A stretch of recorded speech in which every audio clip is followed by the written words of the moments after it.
Hola queridos amigos, en este episodio de mi canal El Tesoro del Presidente exploraremos el papel clave de los militares en el colapso del régimen de Batista, la ambigua actitud de los Estados Unidos, que ya veían a Batista como un obstáculo y no como una solución, y los eventos que precipitaron la salida definitiva de Batista del poder en la madrugada del 1 de enero de 1959.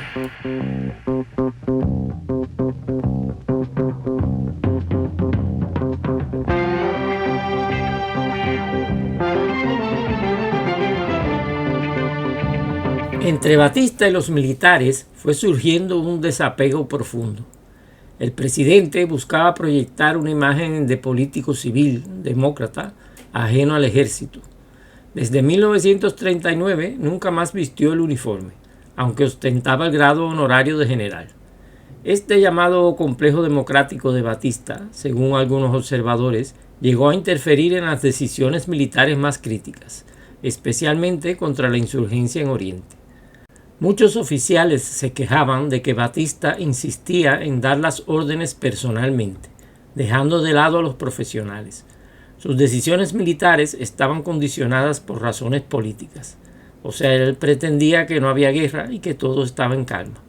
Los mandos militares se sentían desautorizados. Pero también hay que decir que la cúpula militar batistiana no se caracterizaba precisamente por la disciplina ni por su ética.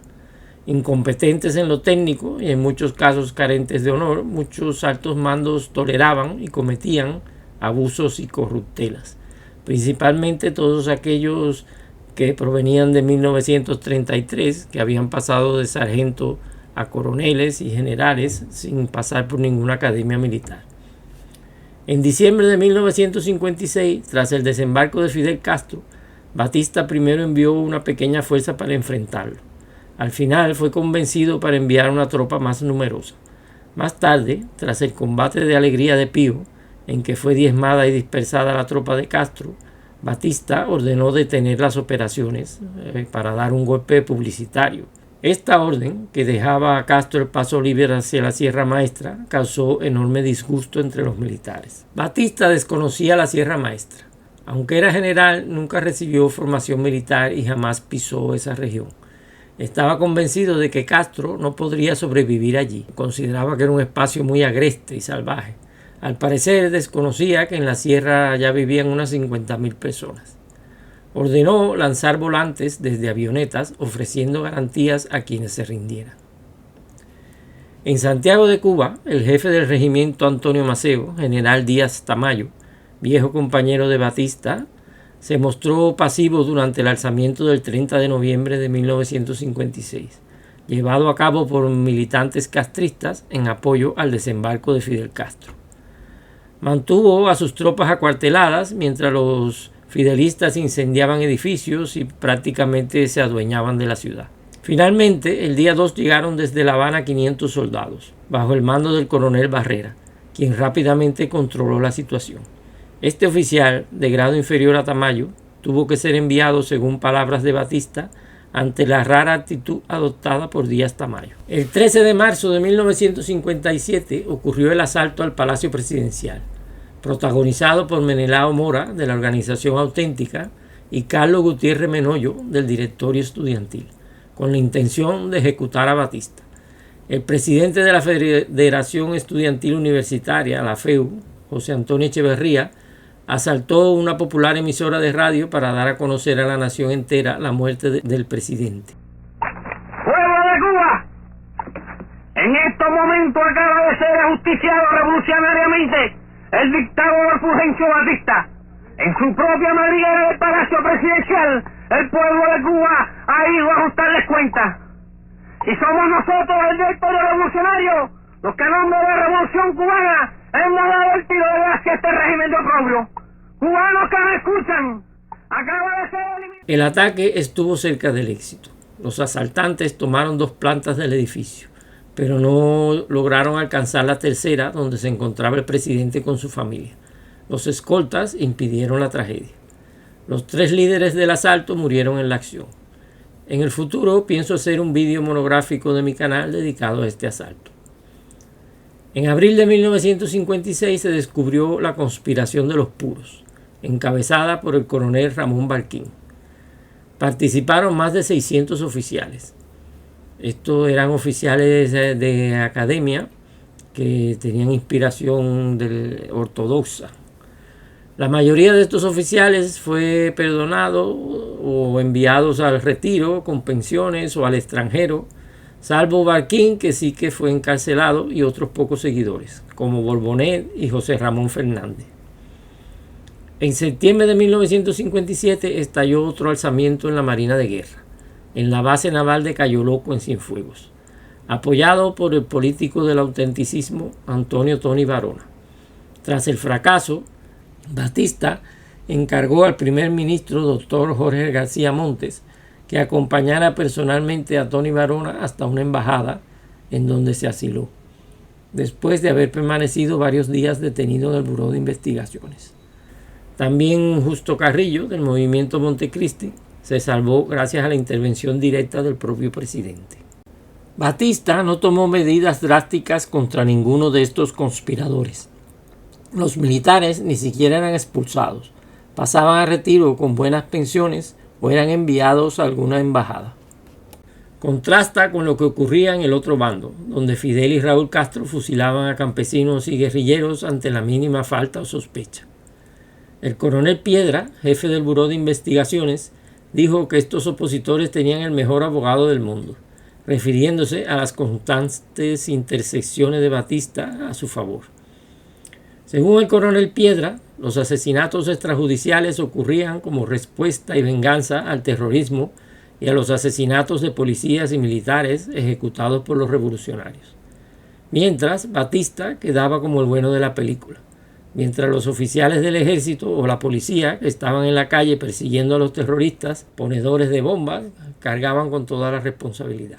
Los desplantes de Batista hacia los militares, su negativa a compartir celebraciones y confraternizar con los soldados, como por ejemplo al regreso al campamento de Colombia del batallón de Sánchez Mosquera, que había tenido fuertes combates con la guerrilla, en los que su jefe resultó herido, hizo que fuera creciendo su impopularidad entre oficiales y soldados.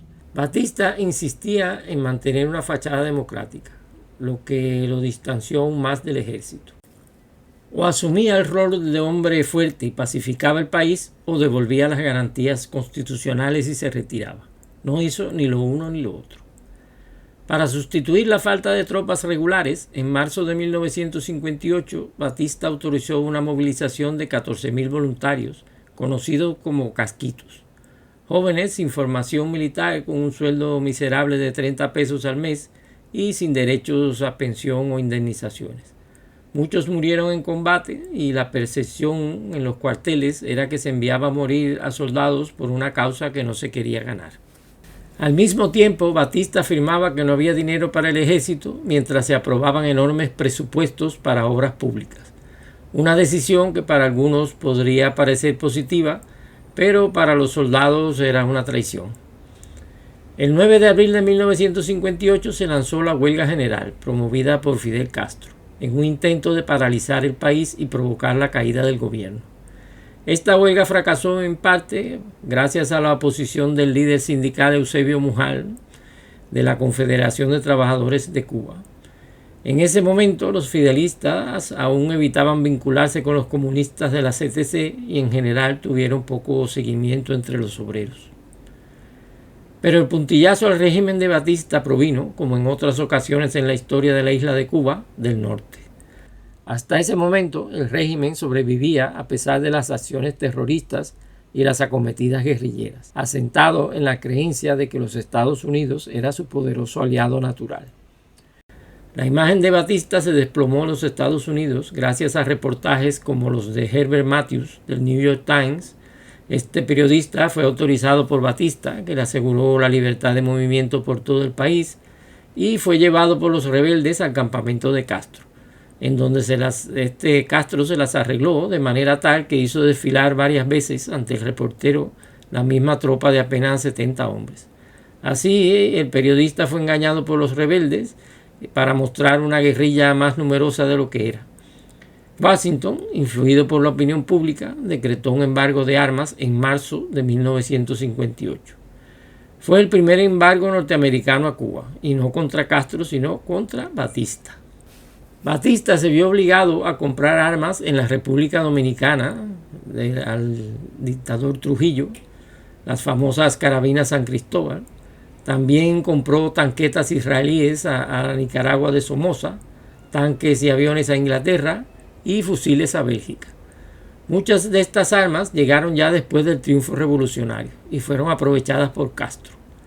Por otro lado, varios batistianos en libros publicados posteriormente afirman que la CIA enviaba armas a Castro.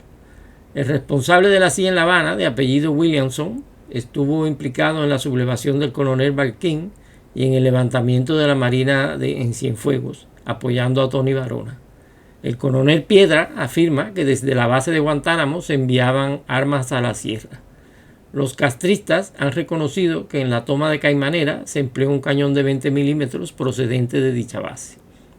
En el Departamento de Estado estaban convencidos de que Batista ya no podía ofrecer ninguna solución para la situación cubana y que debía irse.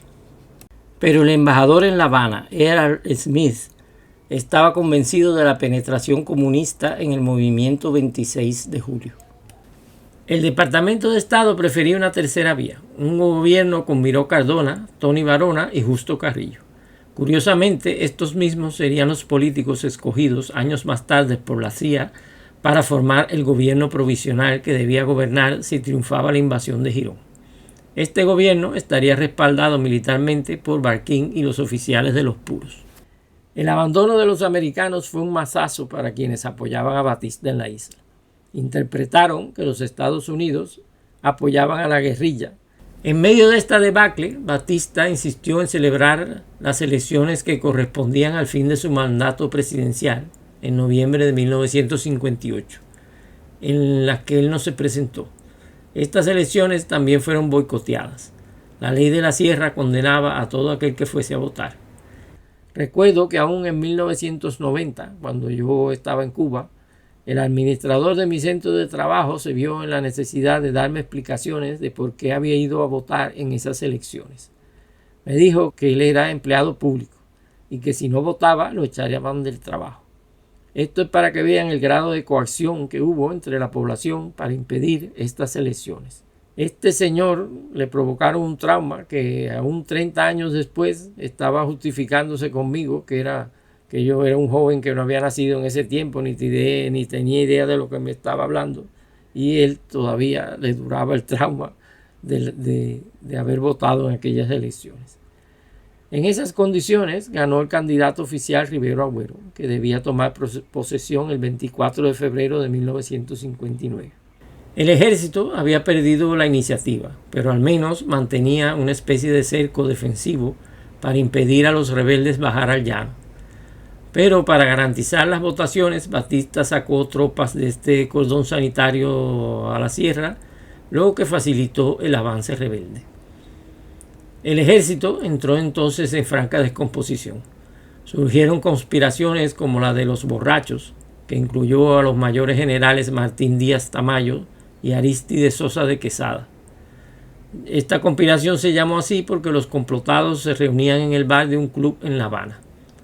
Sosa de Quesada hacía solo unos meses que había propuesto erigir una estatua colosal a Batista en Colombia. Al presidente no le agradó la obra y poco tiempo después ordenó desmantelarla. Estos generales fueron pasados a retiro. Piedra acusa en su libro al coronel Víctor Dueñas de cobrar $100,000 por dejar pasar a través del territorio del Camagüey a las columnas rebeldes del Che Guevara y Camilo Cienfuegos. Esto creo que es cierto, ya que en la historia de la revolución no se reportan combates importantes ni ningún hecho de armas significativo en este territorio, a pesar de ser muy llano y expuestos a los ataques de la aviación. Por su parte, el coronel Chaviano, emparentado con los Tabernilla, fue nombrado comandante de Santa Clara. Este general del Río Chaviano había sido retirado unos meses antes de la jefatura de Oriente por incapaz, borracho, abusador y desleal, y ahora era impuesto de nuevo por Batista para complacer a la familia Tabernilla, aunque con ello se desorganizaran las operaciones y se perdiera la disciplina militar más de lo que estaba. Poco después, Chaviano desertó de su puesto y escapó del país. Batista envió entonces a Santa Clara a Joaquín Casillas Lumpuy, el militar que, siendo capitán décadas atrás, había matado al comunista Jesús Menéndez en Manzanillo. Juzgado por este hecho, fue declarado absuelto y reincorporado al ejército. Casillas resultó capturado por los rebeldes del Che Guevara en Santa Clara, los que le aplicaron la ley de fuga y lo ejecutaron.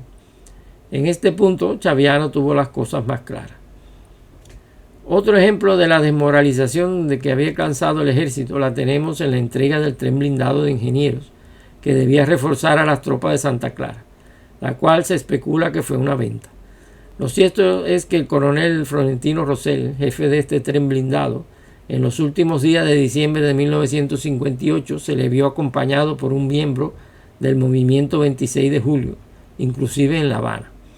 Este oficial escapó en un yate con varias maletas de dinero, se dice que $300,000, perseguido de cerca por el SIN, el Servicio de Contrainteligencia del Ejército Batistiano. La venta o la entrega pactada de este tren con todo su armamento y sus 500 defensores fue mencionada en sus memorias por el comandante rebelde Gutiérrez Menoyos y por el coronel Batistiano Piedra. Según José López Vilaboy, quien fue presidente de Cubana de Aviación e íntimo amigo de Batista, la solución que muchos reclamaban era dar el mando militar en operaciones a Eleuterio Pedraza, con mandos a sus órdenes seleccionados entre lo mejor y más agresivo del ejército, eligiendo esto a su vez a sus subordinados. Pero Batista nunca quiso optar por esa vía. Pedraza ya había intentado darle un golpe en 1941 y temía que si Pedraza tenía éxito se haría con el poder. Le tenía más miedo que a Fidel Castro. Tabernilla, el jefe de la cúpula militar, llegó a entrevistarse con el embajador estadounidense a espaldas de Batista. A pesar de que el embajador de los Estados Unidos le dijo que no estaba autorizado a tratar nada con él, con esta visita, Tabernilla le había comunicado que el gobierno estaba destruido y que las Fuerzas Armadas no eran aptas ya para respaldarlo. Esta traición llegó a oídos de Batista. Batista destituyó a Tabernillas como jefe del ejército y entonces fue que sacó del retiro a su viejo amigo, enemigo y compadre Eleuterio Pedraza para ponerlo al frente de las Fuerzas Armadas. Pero ya era tarde. Finalmente, el 17 de enero, el embajador E.R. Smith, en una entrevista en la finca Cuquine, dio un ultimátum a Batista para que se fuera del país. Washington quería que dejara el paso libre a la tercera vía, a un cambio ordenado. Batista le advirtió al embajador una vez más que eso que ellos pretendían no lo conseguirían, que el único que podía impedir la disolución del ejército era él, ni Barquín ni Cantillo. El embajador Smith insistió. El general debía irse para evitar más derramamiento de sangre. Batista le contestó: por mi culpa no habrá ni un muerto más. En esas circunstancias en que las tropas no ganaban ni una escaramuza, con los mandos debilitados, con batallones que se rendían sin pelear, forzado por los hacendados y colonos azucareros que querían salvar la zafra a toda costa y habían entregado $2 millones a Fidel Castro para que no les quemase la caña, y hasta por los obispos que habían redactado una dura pastoral contra el presidente para ser leída en todas las iglesias del país el día de Navidad, Fulgencio Batista abandonó Cuba para siempre en la madrugada del 1 de enero de 1959.